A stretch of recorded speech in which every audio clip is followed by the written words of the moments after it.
Hi అండి అందరికీ కూడా శ్రీరామనవమి శుభాకాంక్షలు. మరి శ్రీరామచంద్రమూర్తి సాక్షాత్తు భూమి మీద అవతరించినటువంటి రోజు. మరి ఆ యొక్క శుభముహూర్తాన మరి శ్రీరామచంద్రమూర్తి మరి బాలుడు రూపంలో శిశువు రూపంలో జన్మించి భూమిని ఉద్ధరించడానికి మరి అలాగే మనందరికీ కూడా అద్భుతమైనటువంటి ఒక గొప్ప పాఠం నేర్పడానికి మరి యొక్క భూమి మీద రామరాజ్యాన్ని ఉద్ధరించడానికి శ్రీరామచంద్రమూర్తి సాక్షాత్తు పరమేశ్వరుడే శ్రీరామచంద్రమూర్తి అవతారంలో జన్మించినటువంటి రోజే శ్రీరామనవమి. మరి అటువంటి శ్రీరామనవమి వెనకాల ఉన్నటువంటి శ్రీరాముడి యొక్క జననం ఈరోజు మన వీడియోలో మనం తెలుసుకుందాం. మీలో ఎవరైనా ఫస్ట్ టైం మన ఛానల్ చూస్తుంటే వెంటనే సబ్స్క్రైబ్ చేసుకుని మా వీడియోని లైక్ చేసేయండి. అలాగే జై శ్రీరామ్ అని చెప్పేసి కామెంట్ చేయడం మర్చిపోకండి. ఈ వీడియోని లైక్ చేసి మా ఛానల్ని సబ్స్క్రైబ్ చేసుకోండి.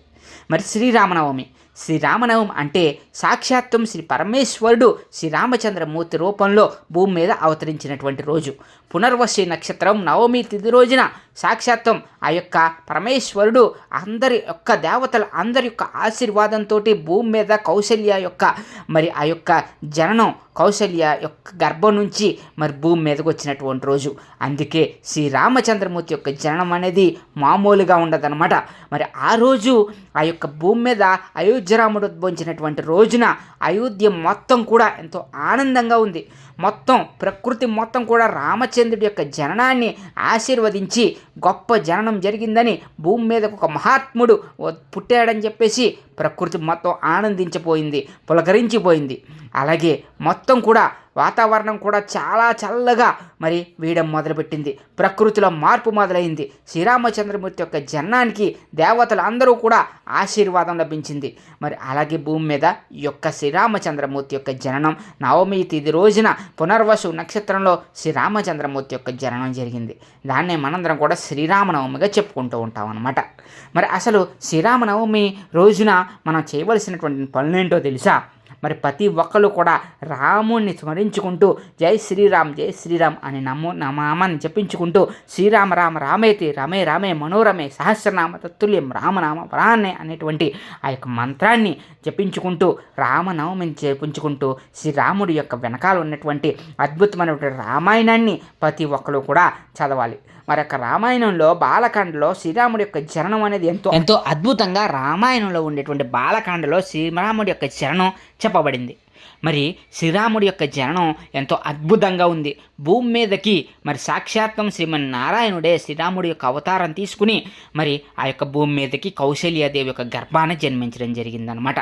మరి శ్రీరాముడు పరమేశ్వరుడి యొక్క రూపంలో జన్మించిన మానవుడి వలె గృహస్థాశ్రమం స్వీకరించాడు కదా. అలాగే రాజు అయ్యి ఎంతోమందిని అయోధ్యని ఏలాడు. అలాగే మరి ఆ యొక్క శ్రీరాముడి యొక్క గుణగణాలు కానీ అలాగే ఆయన యొక్క నామస్మరణ కానీ ఎంతో అంతులేనటువంటి సౌకర్యాన్ని ఇస్తుంది, అంతులేనటువంటి సంపదనిస్తుంది. భూమి మీద మరి ఇహంలోని పరంలోని రామనామాన్ని మించినటువంటి శక్తి లేదు. అందుకే ఆంజనేయ స్వామి ఎప్పుడూ కూడా జై శ్రీరామ్ అంటూ ఉంటాడు. మరి ఎందుకో తెలుసా? రామనామాన్ని మించినటువంటి శక్తి లేదు. రామనామాన్ని స్మరిస్తూ ఉంటే మరి మనకి మోక్షం కలిగిస్తుందని చెప్పేసి పురాణాలు శాస్త్రాలు చెప్తున్నాయన్నమాట. మరి అసలు పూర్వం మరి మన దశరథ మహారాజుకి పిల్లలు లేరనమాట. మరి పిల్లలు లేకపోతే ఏం చేయాలని చెప్పేసి మరి మొత్తం వశిష్ఠులు మునులు అందరినీ కూడా అడగడం జరిగింది. అప్పుడు వశిష్ఠులు వారు మునులు అందరూ కూడా మరి మన యొక్క దశరథ మహారాజుకి పుత్ర కామేష్టి యాగాన్ని చేయమని చెప్పారు. ఈ విధంగా పుత్ర కామేష్టి యాగం చేయడం వల్ల మరి నీకు అత్యంత అద్భుతమైనటువంటి మరి ఒక కొడుకు పుడతాడని, మరి సుగుణాల సంపన్నుడు, మరి అతిలోక సుందరుడు, మరి అటువంటి ఆజానబాహుడు అనేటువంటి ఒక పుత్రుడిని కలుగుతాడని చెప్పేసి మునులు చెప్పగానే వెంటనే కూడా దశరథ మహారాజు పుత్ర కామేష్టి యాగానికి మరి ఎక్కడి నుంచో కూడా యజ్ఞ యాగాదులకి మొత్తం అన్నీ కూడా సమకూర్చుకుని మరి యజ్ఞ యాగాదులు అన్నీ కూడా సమకూర్చుకుని ఆ యొక్క వశిష్ఠుని సంబంధించి మునులకు సంబంధించి అందరి మునుల్ని కూడా ఆహ్వానించి అందరి ఆధ్వర్యంలోని కూడా పుత్ర కామేష్టి యాగాన్ని అయితే నిర్వహించడం జరుగుతుంది. ఈ పుత్ర కామేష్టి యాగంలో ఏం జరుగుతుందంటే ఆ యొక్క యజ్ఞంలో ఉండే హవిసికి ఒక పాయస పాత్ర వస్తుందన్నమాట. ఆ పాయస పాత్రని తీసుకుని ముగ్గురు భార్యలైనటువంటి కైకేయికి, సౌమిత్రికి, కౌశల్యకి మరి వీళ్ళ ముగ్గురికి కూడా ఇవ్వడం జరుగుతుంది ప్రసాదం కింద. అలాగే దశరథ మహారాజు కూడా స్వీకరిస్తారు. మరి ఆ విధంగా భార్యలకు ఇచ్చినటువంటి పాత్రలో ఆ యొక్క పాయస భాగాన్ని కొంచెం కొంచెం భాగాన్ని తీసుకుని ఇవ్వడం జరుగుతుంది. ఆ విధంగా ఇవ్వగానే మరి ఆ యొక్క కౌశల్యాదేవికి శ్రీరామచంద్రమూర్తి జననం జరుగుతుందన్నమాట. మరి ఎప్పుడు శ్రీరామచంద్రమూర్తి భూమి మీదకి వస్తాడా అని చెప్పేసి మొత్తం అయోధ్య దేశం మొత్తం కూడా ఎదురు చూస్తూనే ఉంది. మరి ఆ విధంగా ఆ రోజు రానే వచ్చింది. నవమి రోజున పునర్వసు నక్షత్రాన్ని శ్రీ మహాచంద్రమూర్తి శ్రీ రామచంద్రమూర్తి జననం జరుగుతుంది. ధర్మం అదే మరి ఉద్ధరించినటువంటి రోజు. సాక్షాత్వం పితృవాక్య పరిపాలకుడైనటువంటి శ్రీ రామచంద్రమూర్తి భూమి మీదకి ఉద్భవించగానే ఆకాశంలో పెను మార్పులు సంభవించాయి. ఎంతో ప్రశాంతమైనటువంటి వాతావరణం నెలకొంది. రాజ్యం మొత్తం కూడా అయోధ్య రాజ్యం మొత్తం కూడా పండగ చేసుకుంది. మొత్తం కూడా కలకల్లాడింది.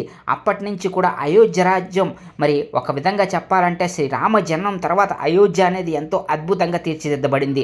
శ్రీరామచంద్రమూర్తి పుట్టినప్పటి నుంచి తర్వాత మరి విద్యలన్నీ కూడా నేర్చుకున్న తర్వాత సకల విద్యలు నేర్చిన తర్వాత రాజయ్యి మరి అయోధ్యను పరిపాలించినటువంటి విధానం కానీ అలాగే అయోధ్య నగరం శ్రీరామచంద్రమూర్తి యొక్క పరిపాలనలో ఎంతగానో పేరు ప్రఖ్యాతలు తెచ్చుకుంది. శ్రీరామచంద్రమూర్తి ప్రజలకు ధర్మంగా పరిపాలిస్తూ మరి ప్రజలకి రాజయ్యాడు.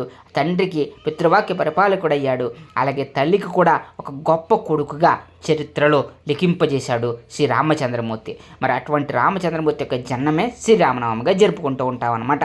మరి కౌశల్యాదేవికి పుట్టారు కదా మరి శ్రీరామచంద్రమూర్తి, అలాగే కైకేయికి భరతుడు, అలాగే మరి కౌశల్యాదేవికి శ్రీరామచంద్రమూర్తి ఈ విధంగా పుట్టడం జరిగింది. భరత శత్రుఘ్నులు ఇద్దరూ కూడా జన్మించడం జరిగిందనమాట. మరి ఇదే రోజుని అందుకే మరి వాళ్ళని శ్రీరామచంద్రమూర్తి ముందు పుడతాడు, తర్వాత భరత శత్రుఘ్నులు పుడతారు. అంటే కొంచెం సమయంలో పుడతారనమాట. అందుకే రామచంద్రమూర్తి ముందు పుట్టాడు కాబట్టి శ్రీరామచంద్రమూర్తి అన్నయ్యగా మరి వాళ్ళు తమ్ముళ్ళుగా చెప్తూ ఉన్నాయి పురాణాలు. మరి ఈ విధంగా శ్రీరాముడి యొక్క జననం అనేది అంత అద్భుతంగా జరిగిందనమాట. మరి ఈ రోజుని కనుక మనం రామనామం చెప్పుకుంటూ శ్రీరాముడిని కనుక ఆరాధించుకుంటూ ఉంటే మనకి సకల శుభాలు కలుగుతాయి. రామనామం కనుక మనం అలవాటు చేసుకున్నాం అనుకోండి మన జీవితంలో మనకంటూ ఒక గొప్ప మార్పు వస్తుంది. అందుకే మీరు చూసుకుంటూ ఉంటే జై శ్రీరామ్ జై శ్రీరామ్ అనేటువంటి నామం మనల్ని ఎంతగా మారుస్తుందంటే మనకి తెలియకుండానే మనలో ఉన్నటువంటి మార్పు మనకి కనబడుతూ ఉంటుందన్నమాట.